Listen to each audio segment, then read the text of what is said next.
Hi everyone, I'm Dylan Patterson, and I'll be doing my media critique today on the Netflix series Mindhunter.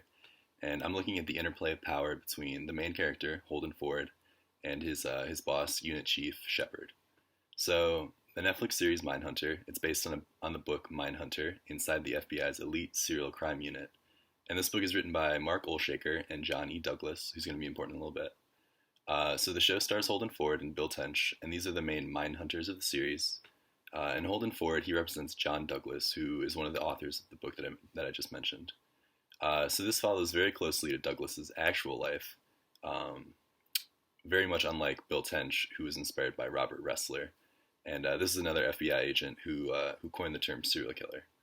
So both of these characters, they are working in the FBI. Bill Tench, he is working in the behavioral science unit, and Holden Ford, without giving too much away for the series, Holden Ford starts out as a hostage negotiator, and this is where the series starts. He's actually actively partaking in a hostage negotiation. Um, so moving a little bit further ahead, fast tracking through some of the nitty gritty. Holden eventually he starts doing road school with Bill Tench, who I mentioned earlier. And road school essentially it's the two of them. They travel across the country, either plane, driving around, whatever, and they go to different police departments around the country, and they sort of train these police departments on FBI tactics. Um, and this is based in around 1970s ish. And the FBI themselves don't necessarily have the best skill set either, the best understanding of criminal psychology.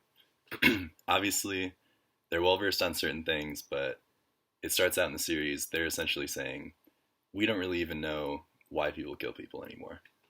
Um, so this then follows the journey of Holden and Bill, sort of figuring that out, and they eventually, after doing road school for a little bit, start interviewing serial killers that are imprisoned around the country. And these are very high profile, very awful killers. Um, so they start out with Ed Kemper, who is essentially the whole basis for the study that they're about to start. So Holden he goes by himself. Bill wants no part of this, and he interviews Ed Kemper. Exactly these killers think and operate, and attempts to, in the future, with all of the research that he does and the interviews he eventually does, prevent these people from becoming how they are. So starting off, they do these interviews in secret, and obviously the FBI chief finds out, and he immediately disapproves of the interviews happening in any capacity whatsoever. Eventually, Bill convinces him a little bit. He goes directly in the office and sort of lays it all out for him. And because of the rapport that they have, not because of anything that Holden's done, the unit chief he allows them to continue, but he lays out very strict guidelines for them to follow. So they can only dedicate 10 hours of their 50-hour work week to these interviews. They're moved down to the basement. They have to report directly to chief, things like that. So as this continues, it becomes more complex, and I'll be looking specifically at the season one interplay with the unit chief and majority Holden, but just in general the unit chief and how he encapsulates power. So throughout chapter 12, there's a lot of power ploys, a lot of strategies that are outlined, but they focus very heavily on romantic relationships and how those power dynamics work. But I recently finished binging this a few weeks ago prior to all this stuff happening. And it was the main thing that came to mind when I thought of power in general and how those relationships worked. So, outlined in this chapter, there's 6 principles of power that describe how power functions, interactions with others. And then there's verbal and nonverbal power ploys, and many other ways that power can take shape in interpersonal relationships. Throughout season one, though, looking mainly at Shepard's interactions with Holden, you see things like conversational control, negative power, granting or denying resources, emotional insensitivity, direct requests, distributive communication, which is essentially like berating people or condescending people, threats, power speech, various nonverbal positions of power, influence, power as a relational concept, power as enabling or disabling, power in prerogative, and finally, power in having less to lose. That's a lot of terms. That is a lot of things that this one character encapsulates just in the sense of power. And that's not all that is included in the chapter either. there are so many more things that the chapter outlines, but this is a pretty comprehensive list of what Shepard himself portrays. So obviously, I can't really show any clips because we're not in class. I can't really record Netflix, anything like that. So I'm just going to give a few examples of some of the major ploys and strategies that Shepard encapsulates to try and give you a sense of how that operates. So throughout the season, Holden is Chief Shepard's main target of specifically the distributive communication. So this is the condescending comments, the berating his character, berating his ideas, things like that. So essentially, every single time that they're together, that they interact in the show, Shepard makes some sort of a dig at Holden. He is able to just get into his head and either directly do it to him or tear him down to other people to sort of encapsulate his dominating presence. So being the boss of Bill and Holden, he's also very easily able to grant and also withhold resources. And that's essentially his job. He's the boss. So he's very good at doing this and very good at threatening to do this as well. So he's able to withhold the amount of time that they're able to dedicate to this in the work week. He's able to relocate in the basement. He's able to maintain threat of completely cutting this off in any capacity, censures, suspensions, transfer, things like that. He's able to not only allow them to do this, but also, in the blink of an eye, take it away, and also potentially get them fired if they step out of line.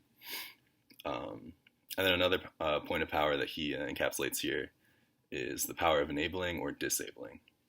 So Shepard, he doesn't expertly utilize his power when it comes to his interactions with Holden, and he plays into one of the hallmarks of this strategy, and that's where excessive power or frequent power plays often cripple the relationship. So starting out, they didn't really have much of a relationship in general. It was the classic boss underling, and Holden is very new in this sense. He's very excited, very ready to get out there and make some change, but pretty much right off the bat, Shepard is telling him, you can't do this, why do you want to do this, etc., etc. Specifically, one of the first encounters is Holden wants to go back to school, and he's asking for like grant money for the courses that he wants to take, just to sort of broaden his ideas of criminal psychology. Shepard, he gives in, but he does some bargaining in this sense using his power, and he says, if I'm going to do this, you're going to recruit for me. So right off the bat, he's doing this, and throughout the whole thing, he's condescending, berating, emotionally insensitive, and this results in the Holden falling into the demand withdrawal pattern. And this occurs essentially when one person makes demands and the less powerful person in a relationship, they get defensive, they withdraw, and generally this is just to avoid more conflict. And the way that Shepard interacts with him, it's all conflict. So Holden gradually, he withdraws, he does a lot more things in secret, he just tries to do his own thing, because this is his baby, this study with the interviews. He wants to follow his intuition, he wants to do everything on his own, not by the book, not really by what the FBI wants to do either. So Holden develops a sense of wanting to keep to himself, avoid Shepard's gaze, and a theme for Holden in this season is doing things behind Shepard's back and just hoping he won't find out. But as we see later, Shepard really doesn't do anything anyway when he does find out. So what was done here, what was done well here in this show, they utilized a vast array of the power strategies, and Shepard was able to encapsulate a lot of them and portray a lot of them, but he wasn't really able to follow through with any of them. That was obviously a long list, and it's on the handout if you need some reference for that, but he doesn't do anything when he expresses these powers. He can threaten, he can say you're going to be fired, you're going to be censured, can't do this, can't do that, can't do that, but they do it anyway. Specifically, Holden does whatever he wants anyway. So there's all of these fears, but there's never any repercussions. So you could say that Shepard's sort of air of power, but lack of power, can be attributed to the demand withdrawal pattern or a lack of actual dominance. But it seems evident that everyone perceives Shepard as having power. Like, dominance is only dominant if it works. And it seems that everyone perceives Shepard as being dominant and being powerful. But in this regard, it seems Shepard more or less become a figure who comes in every now and again. He yells, reins in the agents for a quarter of an episode, something like that, and then they continue on their path unimpeded, no issues whatsoever. So whether it's distrust, a shift in perception of Shepard, withdrawal from Holden or Bill to avoid any further conflict, the show doesn't really do a great job of denoting why there's no real consequences here, or when the shift really begins. You can see that Holden starts standing up for himself every now and again, but there's not really a whole lot going on. So in this regard, I would say the show falls slightly flat in its ability to render a full picture of the interplays of power, and it really lacks depth of the relationship here. So it provides Shepard with this medley of powerful characteristics. It really builds him up in this regard. It shows him utilizing them, but it really simultaneously strips him of that power in the way that nothing happens. And yeah, so that's essentially it. And thank you so much.